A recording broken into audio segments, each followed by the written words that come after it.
SNDP യോഗം നെന്മാറ യൂണിറ്റിന്റെ വാർഷിക പൊതുയോഗം നടത്തി.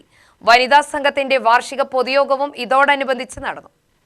പേഴുമ്പാറയിലെ വി സ്റ്റാർ ഹാളിലാണ് യൂണിയന്റെയും വനിതാ സംഘത്തിന്റെയും വാർഷിക പൊതുയോഗം നടത്തിയത്. തദ്ദേശ സ്വയംഭരണ സ്ഥാപനങ്ങളിലേക്ക് തിരഞ്ഞെടുക്കപ്പെട്ട അംഗങ്ങളെ ചടങ്ങിൽ ആദരിക്കുകയും ചെയ്തു. ഗുരുപൂജയോടെയാണ് പരിപാടി ആരംഭിച്ചത്.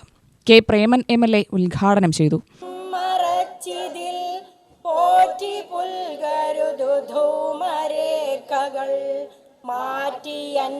ജാതി ഉച്ചനീചത്വങ്ങൾ കൊടികുത്തിവാണ കാലത്ത് മനുഷ്യനായി പോലും അംഗീകരിക്കാതെ ഇരുകാലി മൃഗങ്ങളായി അധപ്പതിച്ച് നടന്നിരുന്ന മനുഷ്യനാണ് എന്ന അവകാശ ബോധമുയർത്തിക്കൊണ്ടാണ് ജാതി ചിന്തകൾക്കെതിരെ വരേണ്യവർഗ രീതികൾക്കെതിരെ ശ്രീനാരായണ ഗുരു പടപൊരുതിയത്.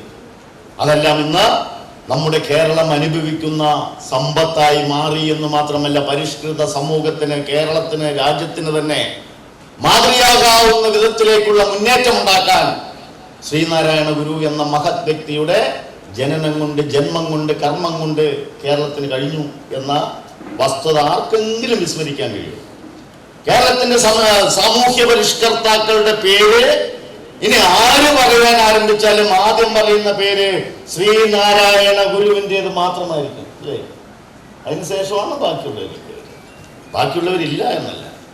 എല്ലാവരും ചേർന്നിട്ടുള്ള പോരാട്ടത്തിൽ, എല്ലാവരും ചേർന്നിട്ടുള്ള സാമൂഹ്യ പരിഷ്കരണത്തിൽ, അതിൽ ഏറ്റവും മുൻപന്തിയിൽ ആദ്യം തുടക്കം കുറിച്ച നേതൃത്വം എന്നുള്ള നിലയിൽ ശ്രീനാരായണ ഗുരുദേവന്റെ നാമധേയത്തിൽ അറിയപ്പെടുന്നതും അദ്ദേഹത്തിന്റെ പാരമ്പര്യവും കർമ്മവും ഏറ്റുവാങ്ങിക്കൊണ്ട് സാമൂഹ്യ പരിഷ്കരണ, സാമൂഹ്യ മുന്നേറ്റ പ്രവർത്തനങ്ങളിൽ ഏർപ്പെട്ടിരിക്കുന്ന SNDPയുടെ പ്രവർത്തനങ്ങൾ കൂടുതൽ നല്ല നിലയിലേക്ക് നയിക്കാൻ, മുന്നോട്ട് കൊണ്ടുപോകാൻ പ്രാപ്തമായ യൂണിയനും കമ്മിറ്റിയും തന്നെയാണ് നെന്മാറയിലുള്ളത്.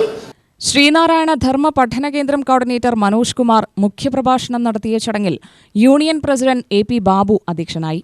Secretary K Radhakrishnan, Alathur union president Viswanathan, panchayat ആരോഗ്യ വിദ്യാഭ്യാസ standing committee chairman N Gokuldas, G Sajeesh Kumar, PV Subrahmanyan, KN Sivakumar, A Radhakrishnan Mattupara, TK Sasidharan, TS Nikhil, KK Surendran എന്നിവർ പ്രസംഗിച്ചു. UTV news, Palakkad.